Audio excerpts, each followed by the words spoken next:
हम basically time के बारे में बात कर रहे हैं। शुरुआत, टाइम और स्पेस, ये दोनों जब एग्जिस्टेंस की शुरुआत होती है तो सबसे पहली चीज जो क्रिएट होती है वो टाइम एंड स्पेस है। ये टाइम एंड स्पेस के बाद में जब जैसे स्पेस क्रिएट होता है तो स्पेस के साथ ही डायरेक्शन आते हैं। और डायरेक्शन के बाद में क्वालिटीज क्रिएट। तो क्वालिटी और डायरेक्शन, इन दोनों का रिलेशनशिप है। अच्छा, उसके पहले जो आया टाइम, क्या उसका भी रिलेशनशिप है? बिल्कुल। तो डायरेक्शन की जब हम बात करते हैं तो डायरेक्शन का असली जो मतलब होता है, इट इज जो ये रिजल्ट करता, डायरेक्शन किस चीज में रिजल्ट करता? प्लेसमेंट में रिजल्ट करता है। डायरेक्शन की वजह से एक प्लेसमेंट होती है।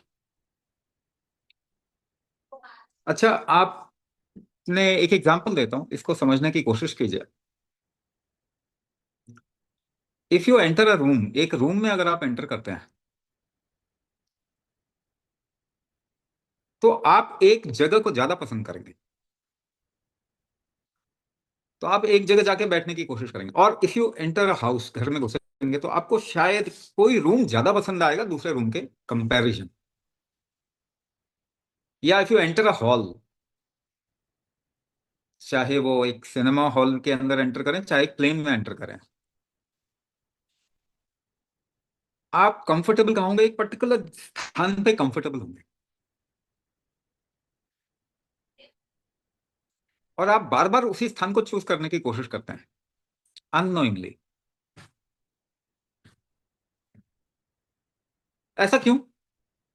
कोई दूसरा व्यक्ति दूसरा स्थान चूज कर, तो आपकी कोई क्वालिटी है जो कि किसी स्थान के लिए सुटेबल। ये बात यहां से समझ में आ रही? Is it very clear? तो आपकी कोई क्वालिटी है जो कि किसी प्लेस को चूज करती है, या वो प्लेस आपकी क्वालिटी की चीजें अट्रैक्ट करता है। अब इसमें आप कुछ भी लगा लो, altitude,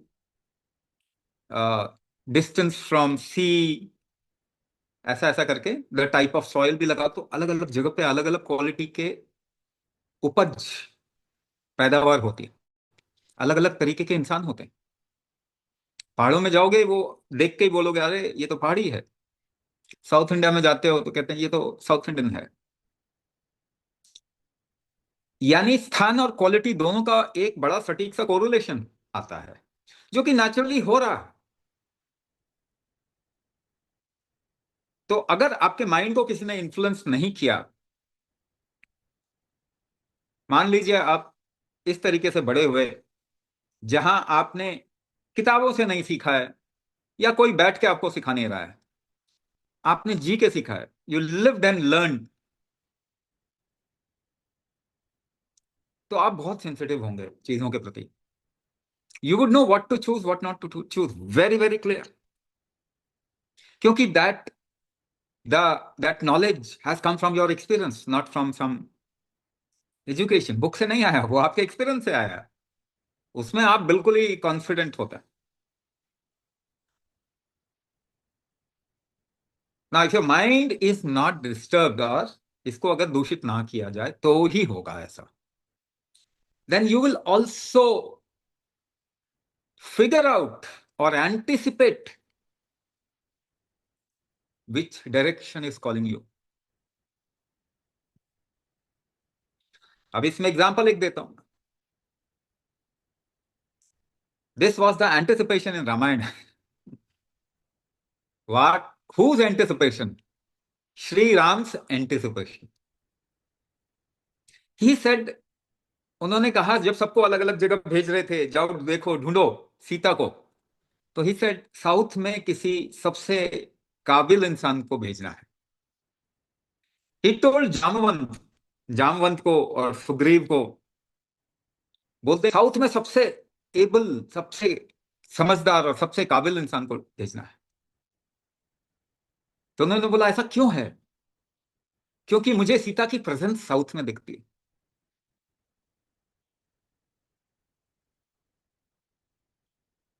and then जामोन said, okay, लेकिन एक व्यक्ति को भेज सकते हैं, मगर क्या है कि उसको याद दिलाना पड़ेगा कि वो बहुत समझदार है। सो हनुमान, उसको याद दिलाना पड़ेगा। एंटिसिपेशन। पहले दिशा के साथ में एंटिसिपेशन होता था। लोग कहते थे अच्छा दक्षिण दिशा में चले जाओ, उत्तर में चले जाओ, उत्तर दक्षिण में आप जाइए, कहाँ पानी मिलेगा। तो लोग यहां तक एंटिसिपेशन करते थे महाभारत टाइम में। ये जो दो माद्री के बच्चे थे, उनका एंटिसिपेशन बहुत अच्छा था। हम्म। नकुल और सहदेव, इतना ज्यादा हम जानते नहीं है उनको, बट जो लाक्षागृह से निकालने वाला कौन था? नकुल और Sahdev. Their anticipation of direction was very very good. इसीलिए जब वो एक इंसिडेंस आता है, जब वो जंगल में होते हैं, देन एवरीबडी वाज थर्स्टी, बहुत प्यासे थे, पानी नहीं मिल रहा था। तब नकुल ने बताया कि अच्छा पूर्व दिशा में पानी मिलेगा, और वहां पे एक तालाब था। दे वेंट टू दैट तालाब एंड दैट तालाब वाज कैप्चर्ड बाय अ यक्ष, जो कि कहता था क्वेश्चन में का आंसर करो तभी पानी ले जाए। सो अगर आप अपने आप को थोड़ा अपनी पढ़ी लिखी समझ से अगर हटा सकें, थोड़ा सा डिस्टेंस क्रिएट कर सकें, then your anticipation will become very good. इसीलिए कोई योगी होता है, कोई संत होता है ना, उसको अंदाजा लगता है। आप बहुत कैलकुलेशन से गणना करके बोलोगे, और वो ऐसे देख के ही बोल देगा, क्योंकि उसका एंटिसिपेशन है ना, वो देख के ही बोल देगा कि अच्छा ये होने वाला है या ऐसा होगा।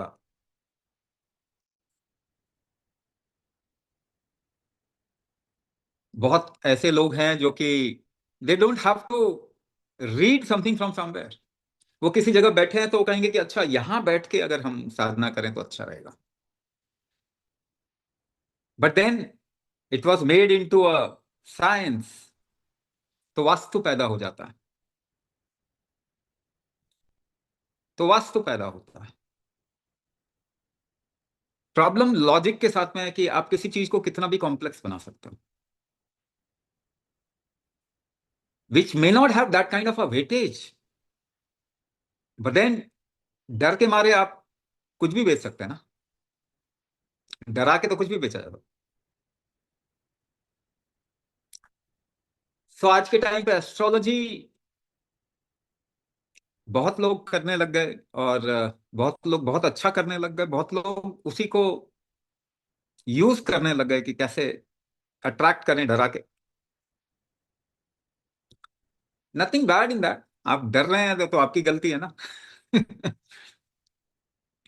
उसमें कुछ नुकसान नहीं है, कुछ गलत नहीं है। लोग मार्केट करेंगे अपने आप को, वो कैसे भी करेंगे। मगर आपको ये तो समझना चाहिए ना कि एक सिचुएशन आपको इम्पैक्ट तो करेगी करेगी, आप कुछ भी कर लो। अब आप कितना रेजिलिएंट हैं, कितना झेल सकते हैं, ये ही डिसाइड करेगा कि आपको उसका नुकसान कितना होगा। इसीलिए भारतीय परंपरा में हमने क्या किया, हमने ज्यादा लोगों को समझाने की कोशिश ही नहीं की। हमने कल्चर में कुछ चीजें ऐसे डाल दी जिसको कहते हैं झेलना, प्रायश्चित, कल्चर में ही डाल दिया कि भाई आप बैठोगे और 108 मंत्र का जाप करोगे तो प्रायश्चित ही है। आपको बैठने का मन तो नहीं करेगा इतनी देर तक, मगर फिर भी आप बैठोगे। That means even though you are impacted by a lot of forces, but you still are resisting it। आप झेल रहे हो उसको। भोजन में कुछ कड़वी चीज दे दी, आपको मन नहीं है खाने का, फिर भी खाना पड़ेगा, क्योंकि नियम कहता है कि ये मौसम है, ये सीजन है, तो ये चीज आपके भोजन में होनी चाहिए, थोड़ी होनी चाहिए मगर होनी चाहिए। तो इस तरीके से प्रायश्चित। को किसी ना किसी रूप में हमने डाला। अब नवरात्र चल रहे हैं तो यहाँ गुजरात में गरबा होता है, वैसे तो अभी गरबा कई जगह पे होता है, वो लोग रात भर गरबा खेलते हैं। नॉर्मल टाइम में किसी को बोलो रात भर आप कुछ करो तो वो कभी नहीं करेगा, लेकिन उसको एक फेस्टिविटी का मूड दे दिया और देवी के साथ में जोड़ा है, तो लोग रात भर ये गरबा खेलते हैं। अब रात भर आपका शरीर दर्द कर रहा है, लेकिन वहां पे बहुत एक्साइटमेंट है, बहुत लोग हैं, आपको अपने आप को प्रूव भी करना है ना। बहुत लोग होते हैं, संघम गच्छामि, है ना। संघ क्यों? जब लोग होते हैं तो आप अपनी थ्रेशोल्ड, जो आपकी लिमिट है, उसको क्रॉस करने की कोशिश करते हो। You want to prove yourself. मगर वो क्या है? प्रायश्चित है। तो आप सोचेंगे गरबा खेलना तो लोग मौज के लिए करते हैं, मगर दूसरी तरफ से देखेंगे तो वो प्रायश्चित दिखाई देगा आपको। इसीलिए संसार को माया बोला गया,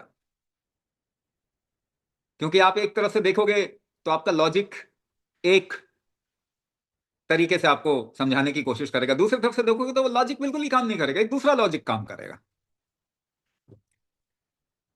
अपने शरीर के साथ में इसको बदल पाना एक शक्ति कहलाती है। अपने शरीर के कुछ काम को बदल पाना एक शक्ति कहलाती है एक तरफ से। मगर शरीर जो करना चाह रहा है उसके अगेंस्ट में कुछ करना टॉर्चर दिखता है दूसरी तरफ से। आपका जो शरीर काम करना चाह रहा है, आप कोई दवाई खाते हो और उसको वो काम नहीं करने देते, तो एक तरफ से ये स्ट्रेंथ लगता है, अरे मैंने तो बड़ा अचीव कर लिया, दिस इज लाइक प्रोग्रेस। और दूसरी तरफ से आप देखते हैं शरीर जो करना चाह रहा है उसको आप नहीं करने दे रहे, तो क्या ये टॉर्चर नहीं है?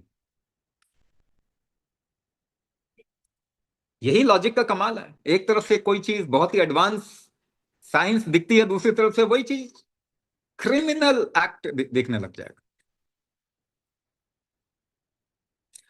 इसको ही माया कहते हैं। इसलिए लॉजिक को हजार तरीके से डिफीट किया जा सकता है, और आप कोई भी लॉजिक क्रिएट करके किसी को किसी तरीके से भी संतुष्ट कर सकते हैं।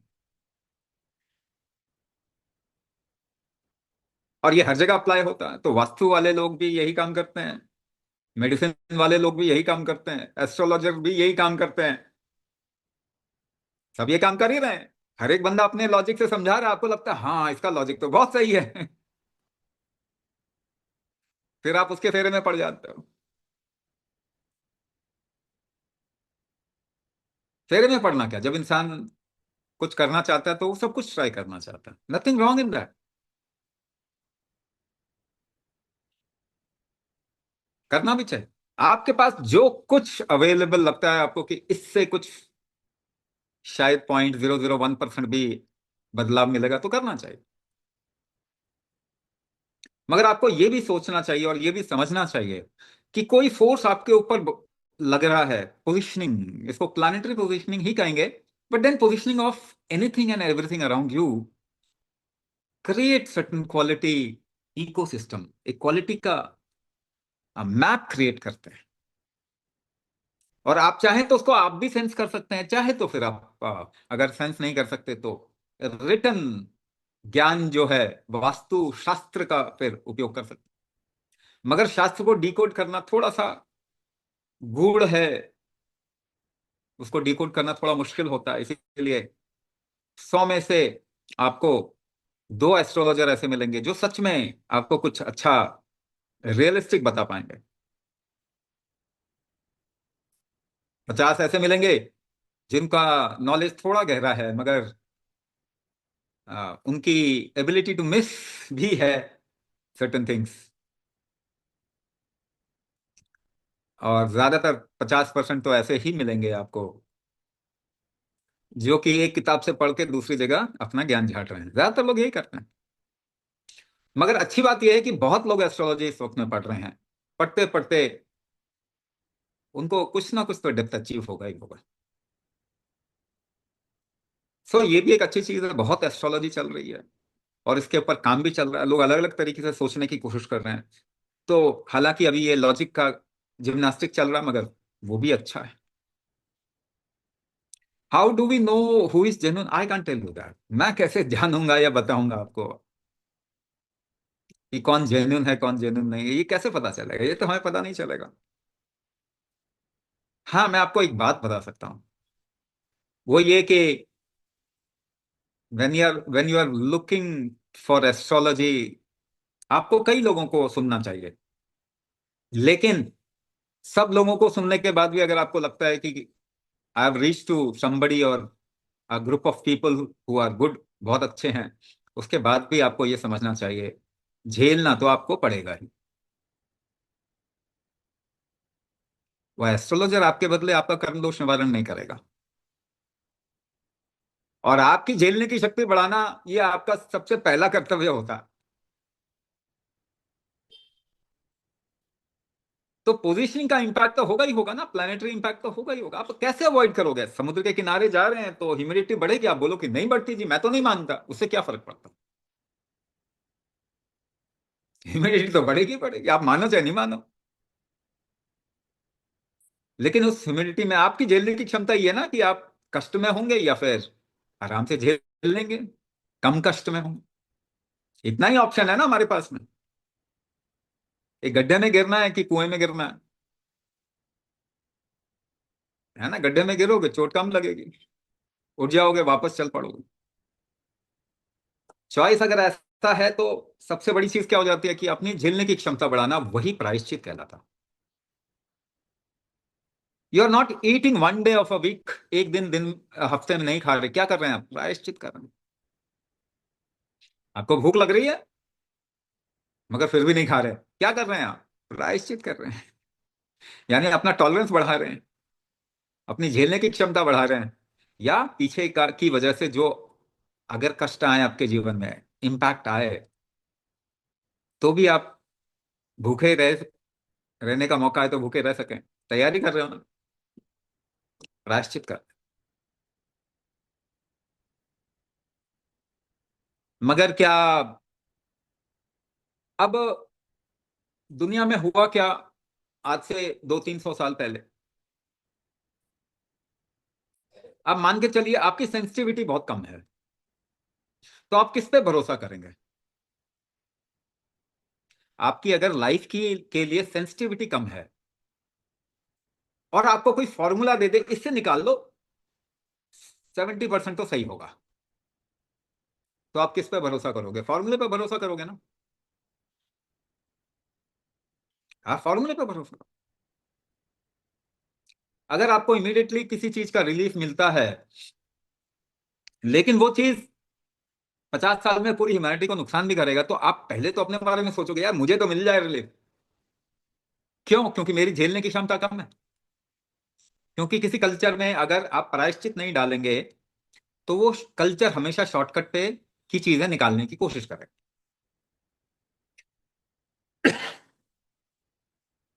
तो फॉर्मूले निकालने की कोशिश करेंगे। अगर आप नहीं चल सकते तो आप व्हील चेयर बनाने की कोशिश करते हैं। मगर व्हील चेयर पे बैठ के आपके पांव कमजोर तो पक्का हो जाएंगे, ये तो गारंटी है ना। तो आपकी सेंसिटिविटी और कम हो जाएगी, ये भी गारंटी है। तो अगर आपकी सेंसिटिविटी कम है तो आप कम्युनिकेशन के लिए कुछ ऐसी चीजें निकालेंगे जैसे टेलीफोन। क्योंकि हर एक की सेंसिटिविटी शायद बढ़ाई भी नहीं जा सकती उतने की उनको टेलीपैथी हो। तो दो धारी तलवार थी है, ये या तो आप अपनी सहूलियत के फॉर्मूलेस निकालो, आप अपने आप को मैकेनिकल चीजों से सपोर्ट करो। आपको गर्मी लग रही है तो गर्मी झेलने की बजाय आप एसी लेके आ जाओ। तो आसान क्या होता है? एसी लेके आना।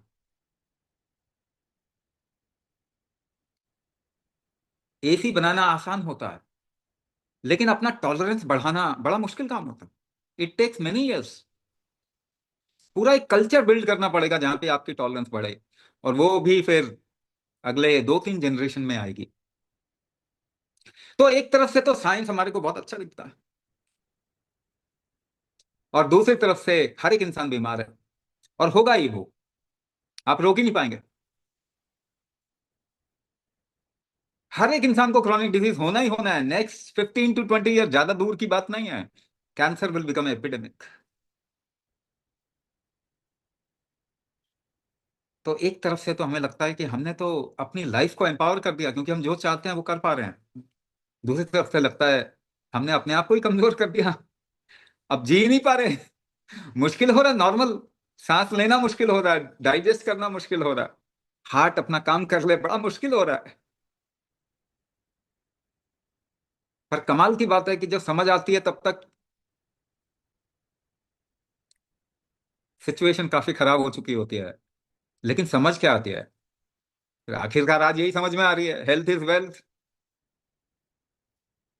भाई आप हेल्दी नहीं हो तो आपका वेल्थ भी काम नहीं आएगा। यानी जो हमने पहले किया उसको सस्टेनेबली शायद नहीं किया।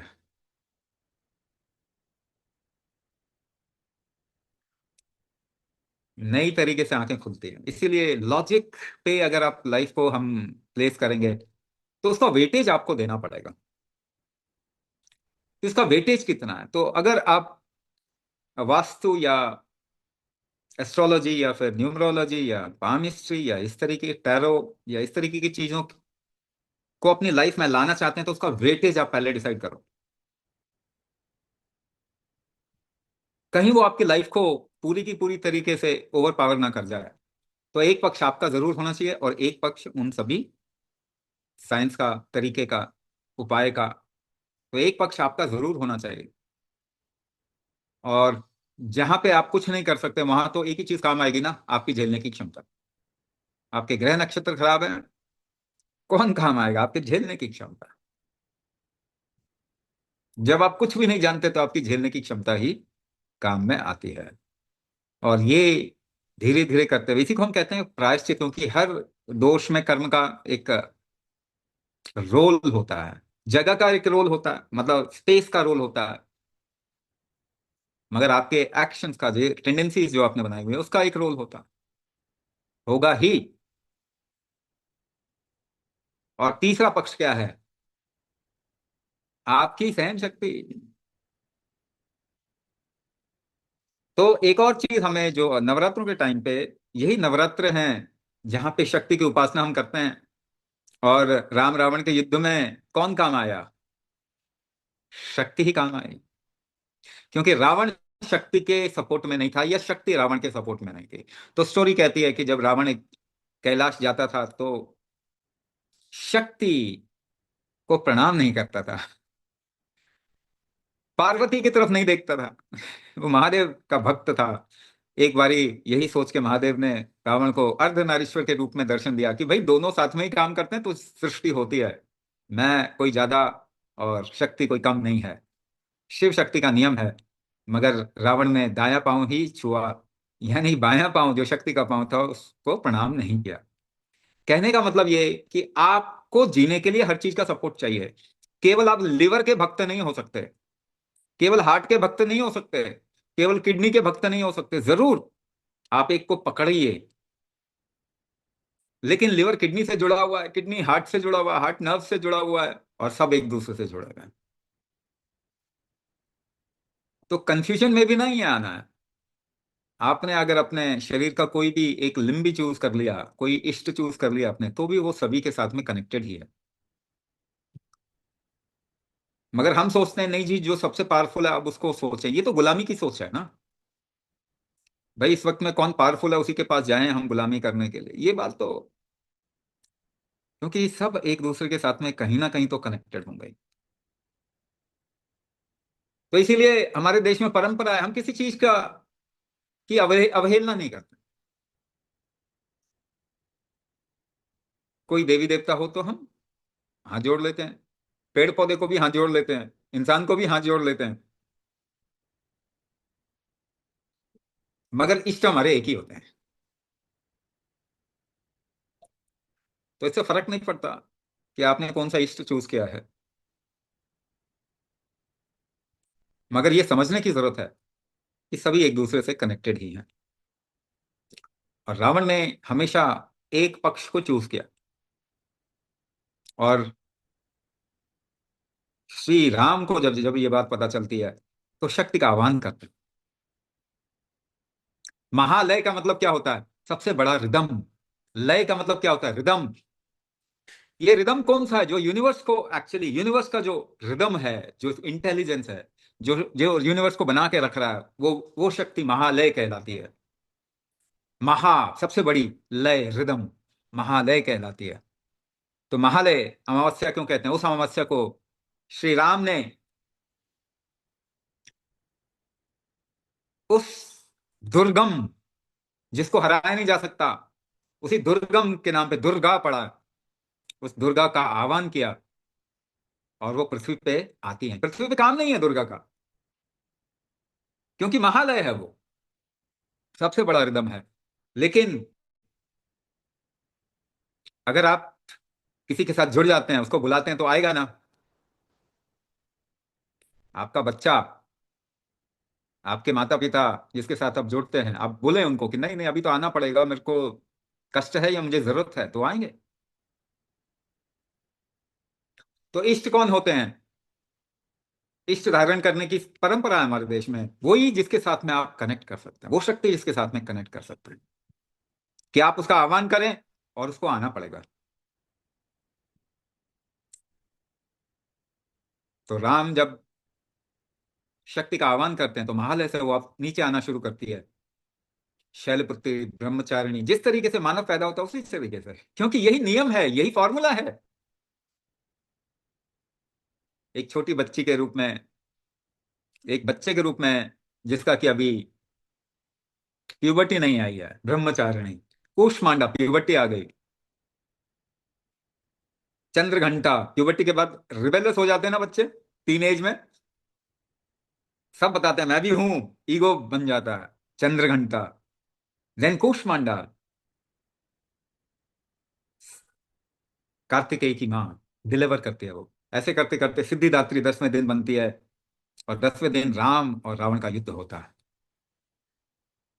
तो कौन है जिसकी वजह से रावण मारा जाता है? शक्ति की वजह से। राम तो निमित्त है, राम तो मीडियम है। और वो नियम अभी तक चलता है। 10वीं के बाद में वो वापस रिसीड करनी शुरू होती है शक्ति, और दीपावली को वो पूरी तरीके से चली जाती है। तो you can access that energy, आप उसे फील भी कर सकते हैं। इतना फील कर सकते हैं कि अगर आप ईस्टर्न पार्ट ऑफ इंडिया में देखें, तो वो इस बात को किस तरीके से बोलते हैं कि माँ दुर्गा मायके आई है। हर घर में जब दुर्गा की मूर्ति की स्थापना होती है, तो वो बेटी के रूप में देखते हैं उनको, कि बेटी घर आई है। इसीलिए जब विसर्जन के लिए उनको ले जाया जाता है, तो आपको मालूम है ना, बेटी घर से जाती है तो सब रोते हैं। लेकिन सच में अगर आप बेटी माने तो फिर अपने आप ही रोना आ जाएगा।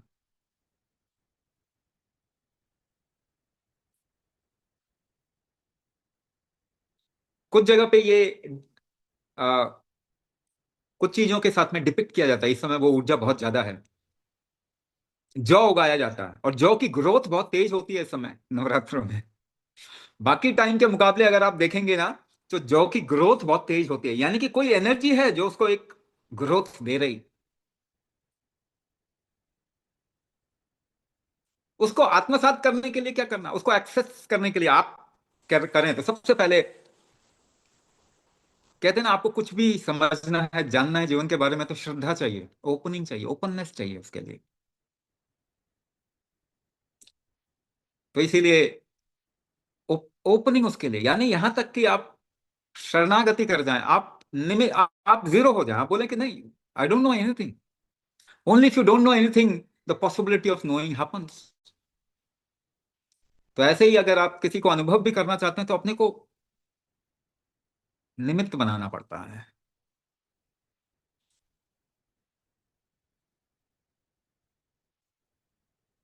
तो काम दो तीन तरीके से अगर देखा जाए तो कोई भी काम इस दुनिया में कैसे होता है, या तो आप अपनी शक्ति लगाओ उस काम को करने के लिए, लेकिन क्या आपकी शक्ति पर्यावरण या फिर नेचर की शक्ति से ज्यादा हो सकती है? वो तो नहीं हो सकती ना। तो पहला काम हमारे देश में कहते हैं कि कर्म प्रधान है। आपको काम करना जरूरी है, आपकी अपनी पूरी शक्ति लगानी पड़ेगी आपको। लेकिन फिर यह भी कहता है कि आपकी शक्ति कभी भी प्रकृति की शक्ति, ब्रह्मांड की शक्ति से ज्यादा नहीं हो सकती। तो उसको भी सपोर्ट में लेना चाहिए आपको। कई लोग बिना मेहनत किए केवल ब्रह्मांडीय शक्ति को सपोर्ट में लेते हैं और सक्सेसफुल हो जाते हैं। आप कहते हैं अरे ये तो इतना ज्यादा करता भी नहीं, इसको तो मालूम भी नहीं कुछ। ये इतना सक्सेसफुल कैसे हो गया? क्योंकि कहीं ना कहीं वो निमित्त बन गया। और बड़े लोगों को आप देखो, वो सारे के सारे कहीं ना कहीं लूज होते हैं अपने अंदर। जितने बड़े लोग होंगे ना, जितना पैसा ज्यादा कमाया सक्सेसफुल लोग होंगे, कहीं ना कहीं वो लूज हो जाता है इंसान, कि ये मैंने तो नहीं किया। उसको मालूम है कि ये केवल मेरी वजह से तो नहीं हुआ। क्योंकि अगर एक एम्पायर पूरी दुनिया में फैल गया तो ऑब्वियसली ब्रह्मांडीय शक्ति ने उसको सपोर्ट किया ही किया है। वो चाहे उसको जानता है चाहे नहीं जानता, चाहे उसको वो वर्बली या बोलने के लहजे में, इन टर्म्स ऑफ वर्ड्स वो बोलता है, वो कैसी भाषा में बोलता है, वो सब अलग हो सकता है। मगर एक बात तो तय है कि ब्रह्मांडीय शक्ति ने उसको सपोर्ट किया है। भाई आप बीज लगाते हो, बीज का उगाना आपके हाथ में तो नहीं है, वो तो प्रकृति के हाथ में ही है। आप बीज उगाते तो नहीं हो, आप बीज लगाते हो। आपको लगता है कि आपने वो पौधा उगाया है, मगर हो सकता था कि वो पौधा नहीं उगता और आप कुछ नहीं कर सकते थे। इसका मतलब आपने पौधा नहीं उगाया, आपने बीज लगाया। बीज लगाना आपका कर्म है, लेकिन पौधा उगाना आपकी वजह से नहीं हुआ, ये भी आपको समझना पड़ेगा। तो ये दोनों ही पक्ष जब होंगे तो श्योर शॉट सक्सेस मिलता है। हाँ, ऐसा भी होता है कि जाने अनजाने ब्रह्मांडीय सपोर्ट आपके साथ में है ही, तो आप मेहनत करते हैं और सक्सेसफुल हो जाते हैं, और आपको लगता है आपकी मेहनत से सक्सेसफुल हो गए आप, और उसके बाद आप बीमार पड़ जाते हैं। उसके बाद लगता है कि सब बेकार है, क्या हुआ, ये मैं ठीक ही नहीं हो पा रहा। तो मेरी हेल्थ भी मेरी वजह से नहीं थी, मेरी डिजीज भी मेरी वजह से नहीं हुई है, ये, और मेरा पैसा, मेरा सक्सेस भी मेरी वजह से नहीं है। ये दोनों ही पक्ष है। कई बार आप बहुत ओपन होते हो चीजों को, तो वो, पता है आपको, लोग अपने आप ही सपोर्ट करने लग जाते हैं। आप थोड़ा ओपन हो किसी के लिए, और वो इंसान आपको करता ही है सपोर्ट, किसी लेवल पे करे वो करेगा सपोर्ट। तो इसी तरीके से जब हम फोर्सेस ऑफ नेचर, शक्ति, शक्ति को इसलिए प्राइमरी माना गया। हम तो यहां तक कहते हैं कि शक्ति के बगैर शिव जो है वो शव हैं, क्योंकि शक्ति ही एक शव को एक जीवंत व्यक्ति बनाती है। तो आप शक्ति का सपोर्ट बिना लिए क्या, इसलिए हर हर चीज के लिए हम यही बोलते हैं। अब देखो प्रॉब्लम यह है कि इसमें कंफ्यूजन भी हो जाता है।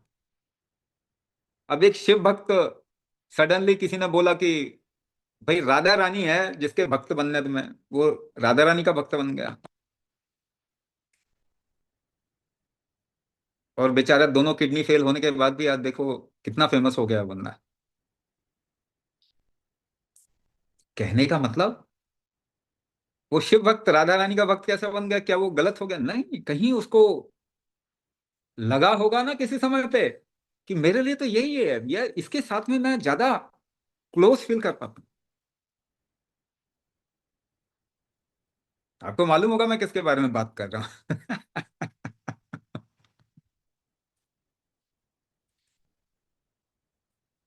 लेकिन एक ओपनिंग, किसी वजह से उसकी ओपनिंग हो गई, और वो सडनली हर जगह सक्सेसफुल, हर जगह फेमस हो गए।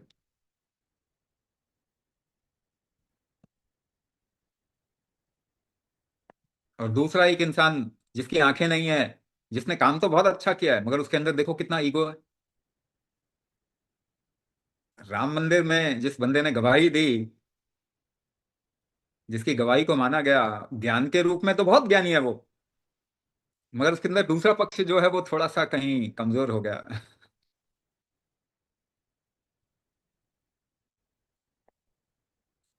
तो वो कहीं ना कहीं तो वो झेलेगा ना उसको। और सबको तो अपना कर्म झेलना पड़ेगा, बट ओपनिंग, सहने की क्षमता, और दूसरा ओपनिंग टुवर्ड्स एवरीथिंग। शक्ति की ओपनिंग के बगैर आपके लाइफ में क्या हो सकता है? कुछ भी नहीं हो सकता। जब श्री राम ने, जिनको विष्णु का अवतार बोलते हैं, उन्होंने शक्ति का सहयोग लिया रावण को हराने में, तो आपको सक्सेसफुल होने के लिए ना कुछ भी करना चाहिए। तो क्यों ना इस फॉर्मूले को थोड़ा अपना के देख सकते हैं। या आपके समझ में जो आता है वो करने की कोशिश कीजिए। Keep yourself open to everything. और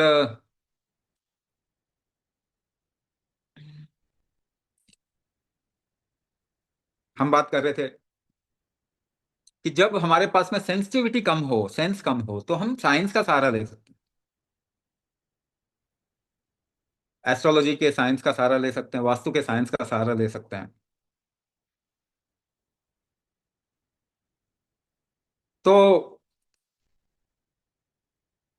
ऐसे बहुत सारे तरीके, मतलब आप अगर एंटिसिपेट करना चाहो तो मैं आपको अभी बताऊं तो आपको समझ में आएगा। बट देन उसमें बहुत डेप्थ में जाना सबके लिए पॉसिबल नहीं हो पाता। मान के चलो चलो कि किसी, कोई बंदा जो है वो बहुत रिच है और कोई बंदा बहुत पुअर है, गरीब है। तो गरीब क्यों गरीब है, अगर ये क्वेश्चन पूछा जाए किसी ऐसे इंसान से जो कि बहुत सेंसिटिव हो। जैसे कि एक बार अगस्त मुनि से ये सवाल किया गया। एक व्यक्ति को बोला गया कि इसने बहुत कोशिश की, उसके बाद भी ये गरीब है। हालांकि इसके इसको लेके कई सोल्यूशन दिए जा सकते हैं, मगर उन्होंने सबसे, कहते हैं ना, दूर वाला, क्योंकि वो दूर देख सकते थे तो दूर वाला सोल्यूशन दिया। इसके ऊपर पूरा का पूरा हम सिस्टम बैठा सकते हैं। अगस्त मुनि क्या कहते हैं? कहते हैं तुम पूर्व जन्म में, पिछले जन्म में एक ऐसे व्यक्ति थे जिसने किसी बंदे को मार के उसकी प्रॉपर्टी हड़प हड़प ली, उसका धन ले लिया। तो तुम इस जन्म में गरीब हो। अब तुम कोशिश भी कर रहे हो धन लेने का, तो नहीं आ रहा तुम्हारे पास में, धन अर्जित नहीं कर पा रहे। ना क्या ये बिल्कुल ही सही होगा जो उन्होंने बताया? क्या ये बिल्कुल ही सही होगा? जरूरी नहीं है। अगस्त मुनि बोल रहे हैं, हो सकता है 70% सही हो, मगर वो जो बात बताने की कोशिश कर रहे हो वो 100% सही है। और वो बात बताने की कोशिश क्या कर रहे हैं? वो सिर्फ ये बात बताने की कोशिश कर रहे हैं, तुमने मनी क्रिएट नहीं किया, तो तुम्हें मालूम नहीं पैसे को क्रिएट कैसे करते हैं। तो वो तुम अगर सीख लेते, तो आज वो नॉलेज तुम्हारे साथ में होता, कहीं ना कहीं तुम्हारे सिस्टम में वो क्वालिटी होती तुम्हारे अंदर, और तुम जो कुछ करते वहां पे मनी क्रिएशन होता। मगर वो तुम्हारे अंदर क्वालिटी ही तुमने नहीं ली, तो अब मनी क्रिएशन तुमको एक्चुअल में नहीं मालूम कि कैसे होता है। तो तुम कुछ भी कर रहे हो तो उसमें वो कर नहीं पा रहे तुम मनी क्रिएशन। तो आज अगर करोगे तो कुछ टाइम के बाद में वो होना शुरू हो जाएगा। अब उन्होंने जन्म के उपलक्ष्य में बोला था कि वो उसको नकार भी ना सके। अगर वो कहते कि अच्छा देखो तुमने तो ऐसा धन अर्जन करने का क्वालिटी ही नहीं की इस बारी, कोशिश ही नहीं किया, वो कहता नहीं नहीं मैंने तो बहुत कोशिश किया। अब बहस करने से अच्छा है ना उसको पूर्व जन्म का कुछ बता दिया। अब भी अगर समझ जाए तो क्या करेगा वो? अगर सही इंसान होता तो क्या पूछता कि वो क्वालिटी क्या क्वालिटी है, मुझे बताइए। ताकि वो मैं क्रिएट कर सकूं। अब उसके बारे में 1 2 3 4 5 पॉइंट्स बताए जा सकते हैं। भाई तुम हमेशा इस बारे में सोचो कि कोई एक्सचेंज कैसे हो सकता है। तुम किसी एक्सचेंज को मुश्किल मत करो। यानी open yourself to every kind of a situation which is available for you. उसमें कैसे डील करते हो, उसमें क्या कर सकते हो, सेंस करने की कोशिश करो कि दुनिया में क्या चल रहा है। तो दुनिया में क्या चल रहा है। और एक चीज मैं ये क्यों कह रहा हूं, क्योंकि मैंने भी यही किया।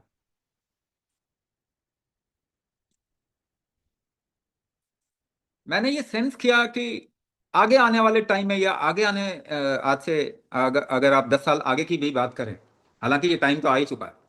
जब मैंने 6 7 साल पहले ये सोचा कि करना क्या चाहिए, तब मुझे पता चला आगे आने वाले टाइम में हेल्थ ही एक ऐसी चीज होगी जो किसी के पास नहीं होगी।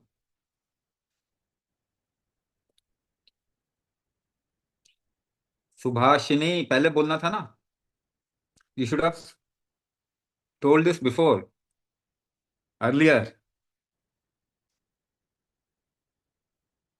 So now we can actually define the quality of richness. But then to imbibe those qualities, वो क्वालिटी आपके अंतर्सात करने के लिए आपको कुछ तरीके अपनाने पड़ेंगे।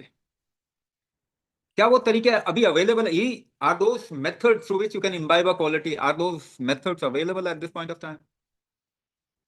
We have lost it to a larger extent, but we can recreate it. Like for example, if you want to make a king, what is to be done? What Chanakya did to Chandragupta? He took Chandragupta to jungle. In this world, इस दुनिया में कोई राजा बनना चाहता है तो किसी राजा राजा की गद्दी छीनेगा ना। That is what happened in the whole middle east and west. किसी राजा को मार के फिर उसकी गद्दी ले लो। So war is the only thing that they thought through which one can become a king. But Chanakya Chandragupta को जंगल में लेके जाता है। Chandragupta asked, why you taking me to jungle? We have to take somebody's throne, किसी का राजगद्दी लेनी चाहिए। So चाणक्य said, ना, you are missing the crux of things. If you have a quality of a king, everybody will take you as a king, will see you as a king because you have a quality of king. So you will have to imbibe those quality of king. If you have those qualities, अगर वो quality आपके पास में है, तो मैं रहूं चाहे ना रहूं, people will actually take you as king.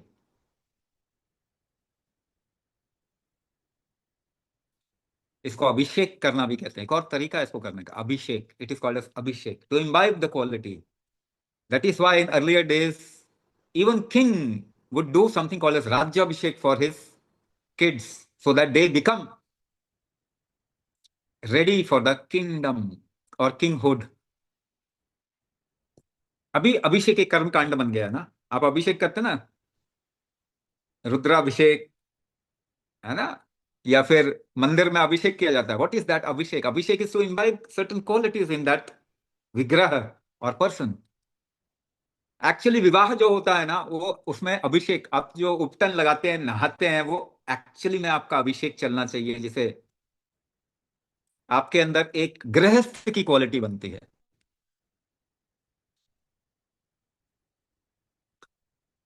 It can be done by many many methods, but we have lost most of the methods. We can create methods incorporating the key kumbhak which can imbibe certain quality। मगर ये ना काफी बड़ा कुंभक का ecosystem इतना बड़ा है कि we can create millions of kumbhak for different different qualities. करेंगे इसको, आगे चल के हम करेंगे।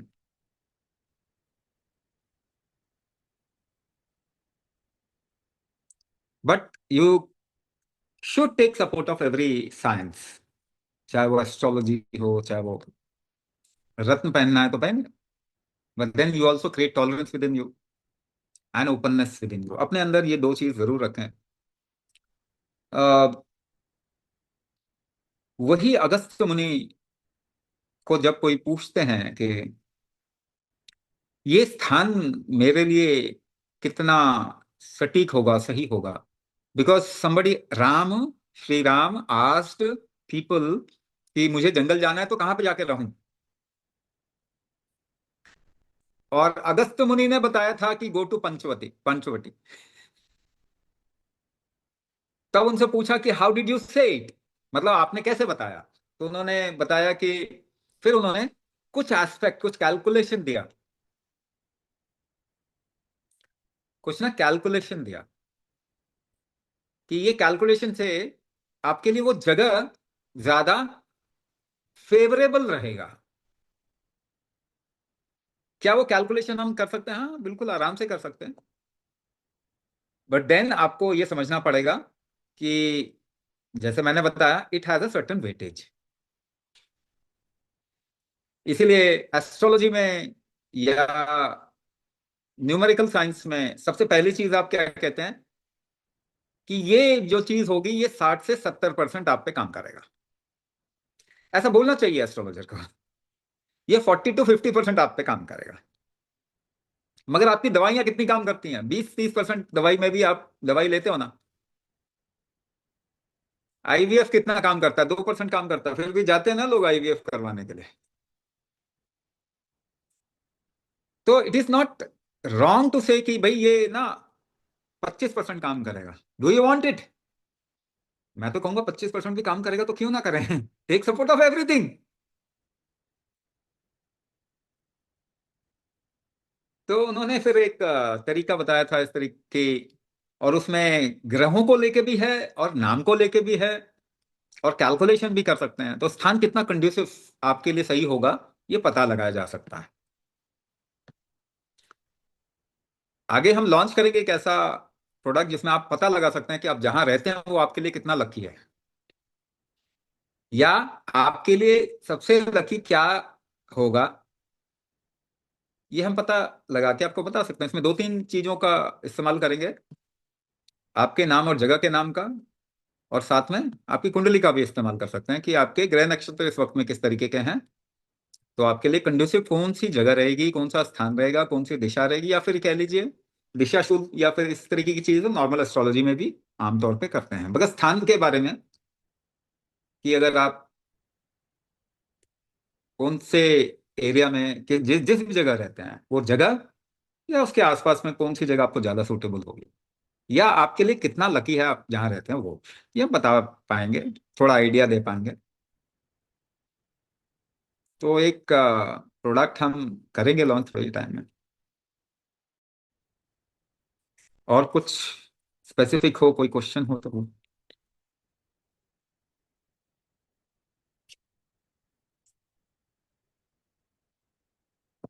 कोई सवाल है किसी का? Anybody has any question they can ask.